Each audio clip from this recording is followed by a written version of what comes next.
So I would like to start the presentation with a quick question.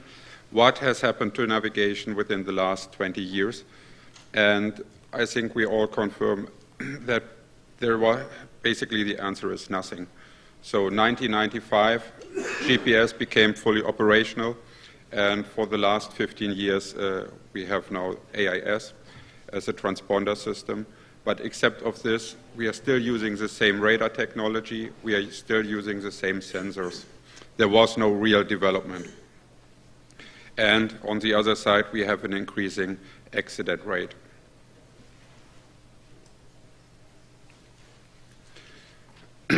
Most navigational accidents can be tracked down to 3 routes.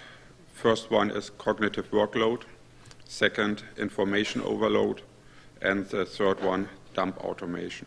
So every improvement on navigation systems should focus on these 3 matters.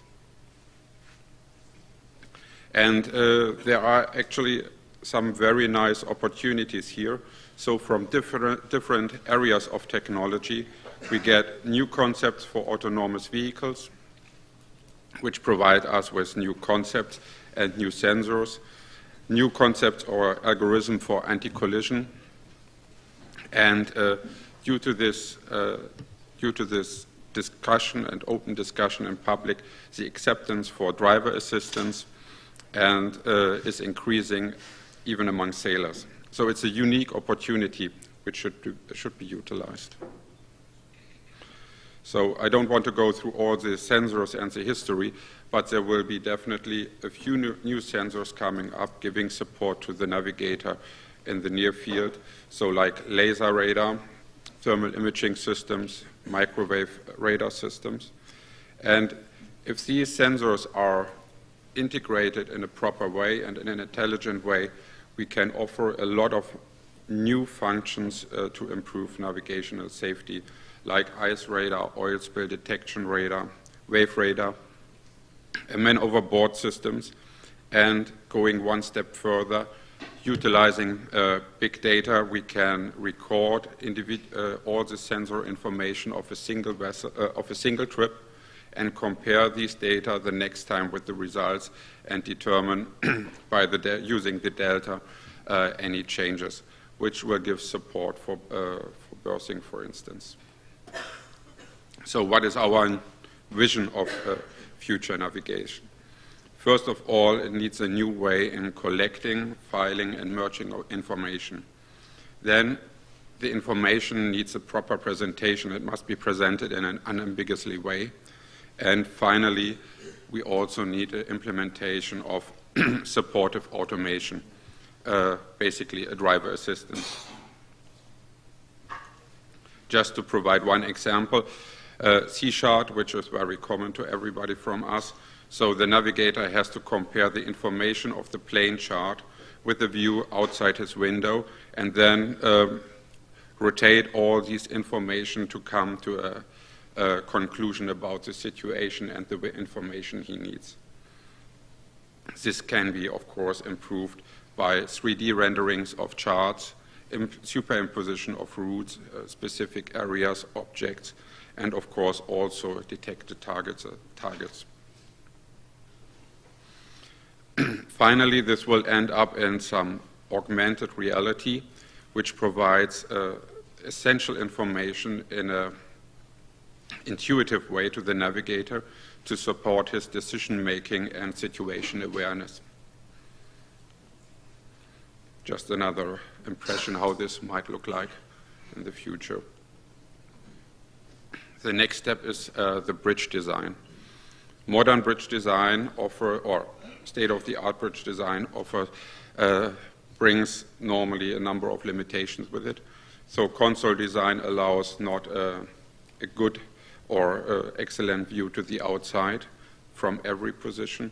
Then there is no equal access depending on the way if you sit or stand. So all this needs to be changed. And by using new technologies, this can be achieved. And of course, the bridge design has to reflect the bridge resource management. So it's always the way, not just fitting equipment into a bridge, but also to think about how I would like to use it afterwards and how the procedures of the operating company are. So, based on our impression, there will be 4 different steps how to implement new technology. First of all, to prepare to support the navigator during maneuvering, it needs some smart prediction.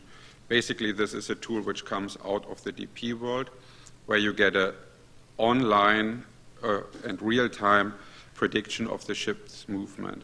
So when you have some path prediction in standard navigation systems, this is just utilizing the post-processing past positions and then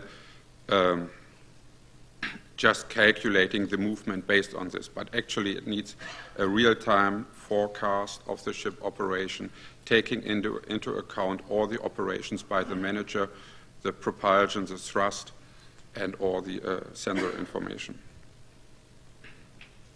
Second will be the use of a joystick system. So most of the vessels are still fully controlled conventional, and here a joystick would, especially for berthing, bring significant advantages.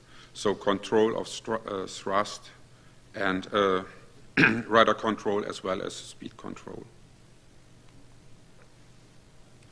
The next step, this is maybe a little bit more challenging for the mindset of the most navigators, would be an automatic parking assistant. But having in mind the size of the largest container vessels, it's very hard to maneuver these vessels in an appropriate time and with an appropriate safety. So there will be, by means of the new sensors, finally a parking assistant.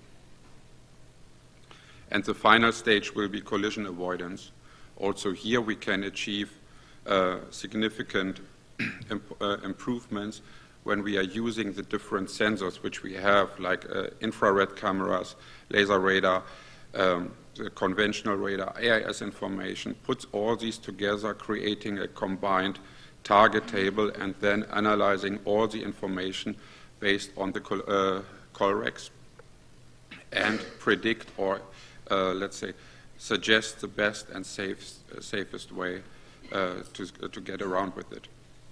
And as it is already in use for track control systems, if no action is taken by the officer on watch, the pre-planned track will be executed, or here with collision avoidance, the system will automatically go for the safest way. So just to summarize, major improvements have to be achieved in the data gathering and processing and display of information. Then we have to utilize the new sensors which are available and which will be also affordable because they are used in other areas like the automotive industry, where we are talking about completely different figures. Then the new layout, including also augmented reality on the bridge. And finally, virtual assistance for the final berthing or even for the execution of a complete part of the route.